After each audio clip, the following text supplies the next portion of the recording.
This is your Celebrity Race Across the World recap, and we are in the home straight. This is the penultimate episode, where the show hits yet more huge logistic problems and safety issues. Production team are clearly working overtime to keep everybody safe and keep the race going. This is an emotionally heavy-hitting episode set in remote Caribbean islands and vast cities, and the teams are finding their sea legs, whether they like it or not. So Panama is our starting point, and they are on the Caribbean coast. It's absolute paradise, golden sands and turquoise seas. Molly and Tyler are nearly 7 hours behind the pack, but the beautiful location probably makes up for it a little bit. The destination and the fifth checkpoint is Medellin, Colombia's second city, which was the murder capital of the world thanks to Pablo Escobar, but we're assured much safer now. All teams have to pass the Darien Gap by water for safety reasons, and this has to be done in daylight. This is the slim piece of land connection between South and Central America, and it's largely controlled by gangs and people traffickers. This is the longest leg of the race so far, and the teams are looking pretty good, with between 40 and 50% of their budgets remaining. Jackie and Dylan have the least money, and in a bit of a shock later on, this is going to be absolutely vital for every team. Molly and Tyler managed to find an 11-hour overnight bus direct to Panama City, and they're absolutely delighted. It seems that no one else spotted this connection, which is dizzying to leave the jungle and suddenly be in amongst skyscrapers. Panama City is the Wall Street of Central America. Oh, this is going to be expensive. But that's not the surprise cost. To get to the Gunayala Islands, which everyone has to do to get to a sea route to Darien Gap, it is $155 per person. No wriggle room, no negotiating. That's US dollars.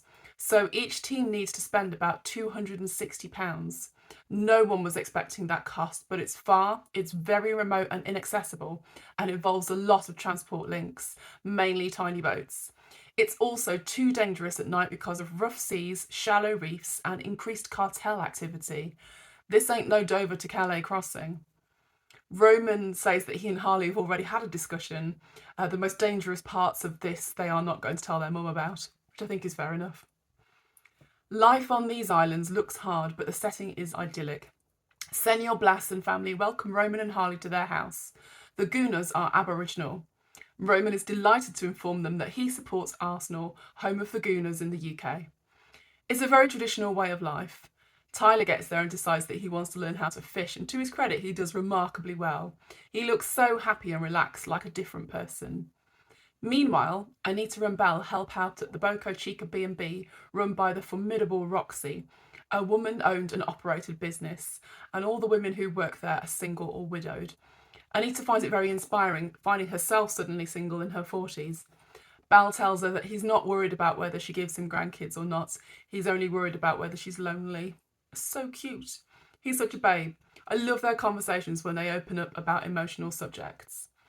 Jackie and Dylan are relaxing in pools and waterfalls in the cloud forest, which looks as ideal as it sounds. We already love them dearly, and now we find out that Dylan's older brother James, who they've spoken about before, was Jackie's son with her first husband. He died in a car accident when she was 9 months pregnant with James. This woman, who thinks herself silly and incapable, has this incredible hidden strength.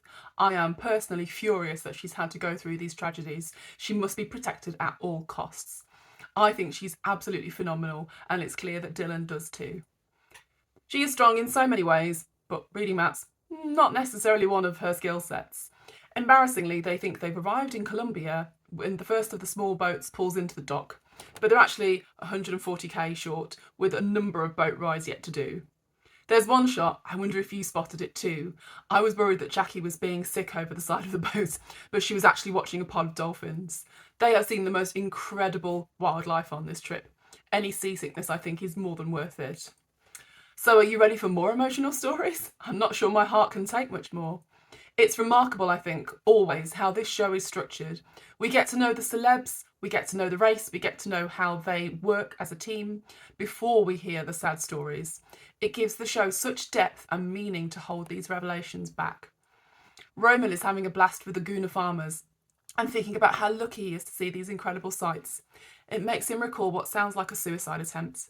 Tactfully, or maybe because it's just too hard to admit, he doesn't out and out say that that's what it was. However, he wants to thank Harley, who stayed on the phone with him and talked to him so his mum could drive over and get him. He says, I knew I was safe if I stayed on the phone with you. Wow, that's something I won't forget in a long time. Roman is starting to feel like the race is a break from his brain, not something that he's finding overwhelming anymore. It's terrific to see all these teams gain a new sense of confidence, and perhaps a little surprising that celebrities feel this way, like many of us do. It's actually so good to get to know them better. Molly and Tyler get into Colombia first, but their lead is about to be lost again to circumstances beyond their control. The amount of warning messages and travel plans changed in this series has been amazing, far more than I've ever seen on this show, any iteration of this show before.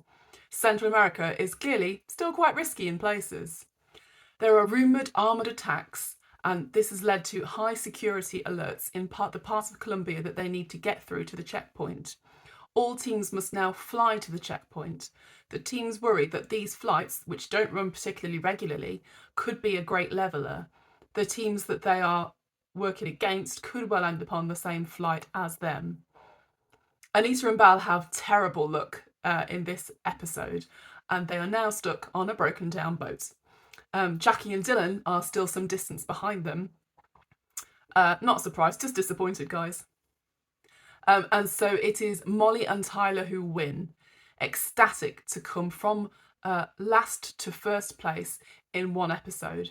Second, Roman and Harley, equally delighted. Now, as we come to the final leg of this race, the remaining budget becomes a real concern.